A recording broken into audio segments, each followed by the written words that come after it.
is Faith. Today I'm going to be discussing egocentrism. The book definition on chapter 4, page 117 discusses that it's the lack of ability to take another's perspective or their feelings into consideration. My kind of definition of that is being self-centered. When you're self-centered, you only care about yourself and you don't understand that you should care about somebody else's perspective on that matter, or you're more so me instead of, hey, maybe I should consider how they're feeling or something like that. So you're kind of being unwilling to consider someone else's perspective on that matter or feelings.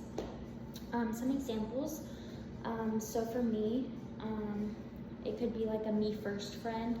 So someone bringing up something that's happening in their life, but then the other person's like, oh, hey, I understand that happened, but look, this happened in my life. It could be more important.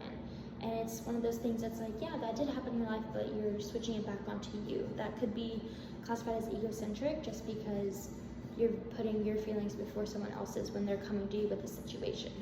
Another thing could be a school project.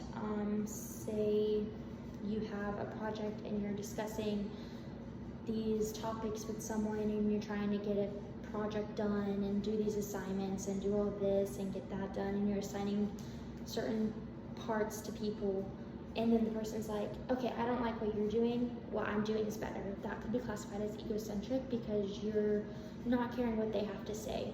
What they have to say is completely wrong, what you have to say is completely right.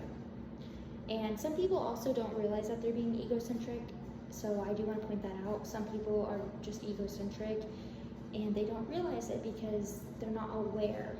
And so sometimes you do have to point that out to them. Hey, you're being kind of a little self-centered. But yeah, another thing could be for a work schedule. Say you have your boss that's creating a work schedule, and your coworkers are also trying to figure out their work schedule, and you're trying to figure it out together so it lines up correctly. Say you're like, oh, I can't do that. That's inconvenient for me. But it's also inconvenient for the rest of the staff. You're very focused on me. It's not convenient for me, but it's convenient for you if you do it your way type deal. So that could be another thing that the time, you could be like, the time doesn't work for me, so you'll need to adjust my schedule, instead of like, hey, let's figure out an alternative that we can figure out for you and me. It's me. You know what I'm saying? So that's kind of my definition, is that egocentric is very self-centered. You sometimes don't realize it, but also like it's something that most people do need to work on, because I know it happens a lot, whether some people realize it and some people don't. But yeah, egocentricism is pretty much having a big ego of like, it's all about me and I will think about you later. But yeah, if you guys have any questions about my presentation, feel free to reach out. I would love to answer them. Thank you.